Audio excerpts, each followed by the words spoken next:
प्रयागराज महाकुंभ में श्रद्धालुजनों की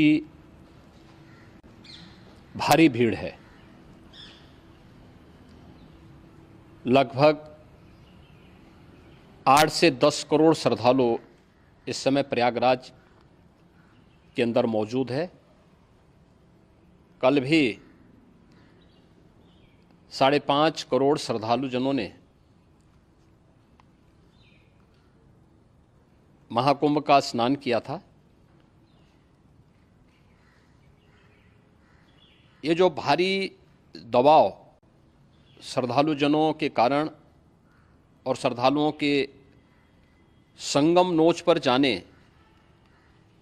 के कारण वहाँ पर एक बना हुआ है, लेकिन पूरा प्रशासन मौके पे वहाँ मौजूद है।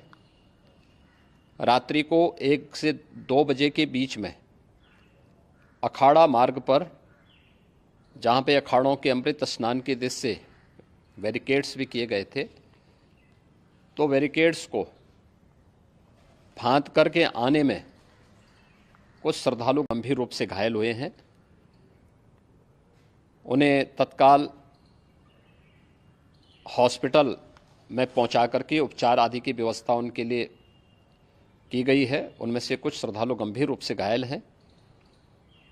लगातार प्रशासन स्थानीय स्तर पर श्रद्धालुओं की सकुशल स्नान कराने के दृष्टि से रात्रि को कल सायंकाल 6:30-7 बजे से ही मौनी अमावस्या का मुहूर्त प्रारंभ होने के बाद से ही लगातार लगा हुआ है। प्रयागराज में महाकुंभ में श्रद्धालुजनों के सकुशल स्नान करने,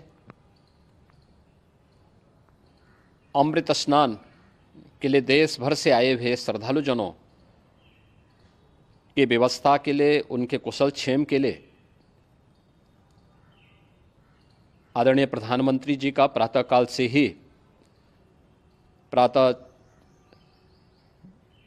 से ही उनके लगभग 4 बार प्रधानमंत्री जी ने हालचाल लिया है। माननीय गृह मंत्री जी ने, माननीय राष्ट्रीय अध्यक्ष भारतीय जनता पार्टी श्री JP नड्डा जी ने, माननीय गृह मंत्री श्री अमित शाह जी ने भी, और प्रदेश की माननीय राज्यपाल श्रीमती आनंदीबेन पटेल जी ने भी लगातार जानकारी लेकर के सभी के कुशल क्षेम और सकुशल स्नान कराने के बारे में निरंतर रिपोर्ट ले रहे हैं। हम लोगों की प्रातःकाल से ही श्रद्धालुजन जो भी आए हैं वे स्नान कर सकें, इसके लिए यहाँ पे उच्च स्तरीय बैठक भी चल रही है, जिसमें मुख्य सचिव भी हैं, DGP हैं, प्रमुख सचिव गृह हैं, मुख्यमंत्री कार्यालय के अपर मुख्य सचिव के साथ ADG लॉ एंड ऑर्डर के साथ साथ अन्य वरिष्ठ अधिकारीगण मौजूद हैं।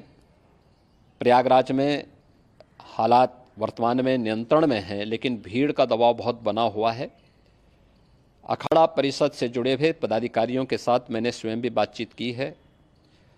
आचार्य महामंडलेश्वरों से भी, पूज्य संतों के साथ भी मेरी बातचीत हुई है, और पूज्य संतों ने बड़ी ही विनम्रता के साथ इस बात को कहा है कि नहीं, श्रद्धालु जन पहले स्नान करेंगे और फिर जब उनका दबाव कुछ कम होगा और वे सकुशल वहाँ से निकल जाएंगे, तब हम लोग स्नान करने के लिए संगम की तरफ जाएंगे। अभी पहले श्रद्धालु जनों को, चूँकि देश भर से आए हैं, तो इसके लिए उन्हें सभी अखाड़े इसके लिए सहमत हैं और सभी लोग इस व्यवस्था के साथ जुड़े हुए हैं। लगातार इस दिशा में हम लोगों का प्रयास है कि जो अब तक प्रातःकाल से ही आपने देखा होगा, कल मैंने बताया कि कल लगभग 5.5 करोड़ श्रद्धालु कल महाकुंभ का स्नान किए हैं, और आज प्रातःकाल तक लगभग 8:30 बजे तक 3 करोड़ से अधिक श्रद्धालु स्नान कर चुके हैं, और ये लगातार जारी है। लेकिन संगम नोच पर, अखाड़ा मार्ग पर, नागवासुकी मार्ग पर लगातार दबाव बना हुआ है, और वहाँ पर श्रद्धालुजनों की सुविधा के लिए भी हर प्रकार की वहाँ पर प्रशासन पूरी मुस्तैदी के साथ लगा हुआ है।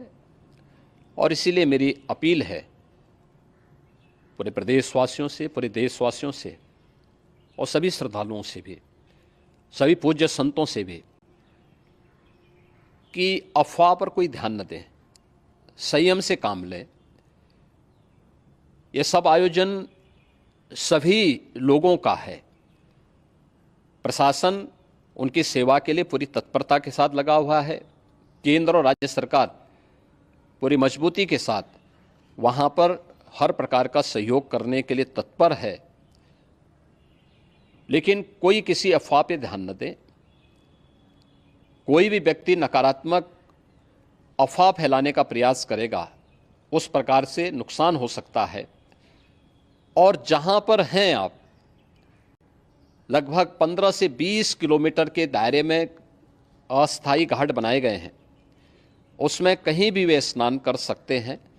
आवश्यक नहीं कि संगम नोच की तरफ ही आएं, क्योंकि भीड़ देखते हुए खासतौर पर जो बुजुर्ग हैं, बच्चे हैं, श्वास के रोगी हैं, उनको लंबी दूरी तय नहीं करनी चाहिए। और जहाँ पर हैं वहीं पर आराम से पहले स्थिर होकर के कार्य करें, वहाँ पर रह करके। और जो नज़दीक के घाट हैं, उसी नज़दीक के घाट में स्नान करेंगे। सब गंगा जी के ही घाट हैं और गंगा जी के इस घाट में वही पुण्य प्राप्त होगा। ये मौनी अमावस्या है। मौनी अमावस्या में स्नान का महत्व है। संगम में स्नान का दबाव बहुत ज़्यादा है, इसलिए सभी लोग अगर वहाँ पे इसमें अपना सहयोग करेंगे तो सकुशल हम सभी श्रद्धालु जनों को वहाँ पर स्नान करने में सफल होंगे। और फिर इसके उपरांत अमृत स्नान के लिए पूज्य संतों से भी, अखाड़ों से भी हम लोग अनुरोध करेंगे। जो घायल हैं, गंभीर रूप से घायल हैं, उनके उपचार की तत्परता के साथ व्यवस्था भी की गई है। उन सबके सकुशल स्वस्थ होने की भी हम कामना करते हैं। लेकिन मेरी अपील होगी कि कोई भी नकारात्मकता न फैलाने दें और न किसी अफवाह पर विश्वास करें। स्थिति नियंत्रण में है। हाँ, दबाव जरूर है, क्योंकि मैंने आपको बताया कि प्रातःकाल से सुबह 8:30 बजे तक 3 करोड़ से अधिक श्रद्धालु स्नान कर चुके हैं। और पूरे मेला क्षेत्र में अगर हम देखेंगे, प्रयागराज में हम देखेंगे, तो लगभग 9 से 10 करोड़ श्रद्धालु इस समय वहाँ पर मौजूद है, जिसमें से 3 करोड़ यह वापस जा रहा है। इसके लिए रेलवे ने भी मेला स्पेशल लगाई हुई है। प्रातःकाल से लगभग 40 मेला स्पेशल प्रयागराज स्टेशन से, जोशी स्टेशन से, अन्य स्टेशन से श्रद्धालुओं को लेकर के सकुशल स्नान कराने के बाद उनको लेकर के गंतव्य की ओर आगे बढ़ी है। और लगातार ये प्रक्रिया वहाँ पर आगे बढ़ाई जा रही है। होर्डिंग एरिया भी बनाए गए हैं। प्रशासन जो वहाँ पर डायरेक्शन दें, मुझे लगता है सब लोग उसका पालन करेंगे तो सकुशल, क्योंकि पूरा दिन भर देर रात्रि तक अमृत स्नान का मुहूर्त है। मौनी अमावस्या का जो मुहूर्त है पूरे रात्रि भर है। इसलिए ये नहीं हो केवल इस पे कि हम अभी स्नान करेंगे, आवश्यक नहीं, कभी भी आप स्नान कर सकते हैं। तो उस पर ज़रूर सभी से मेरी विनम्र अपील होगी कि वे लोग उस पर सहयोग करेंगे तो सकुशल सभी को स्नान कराने में और सकुशल इस महापर्व को आयोजित करने में प्रशासन को और शासन को मदद मिलेगी।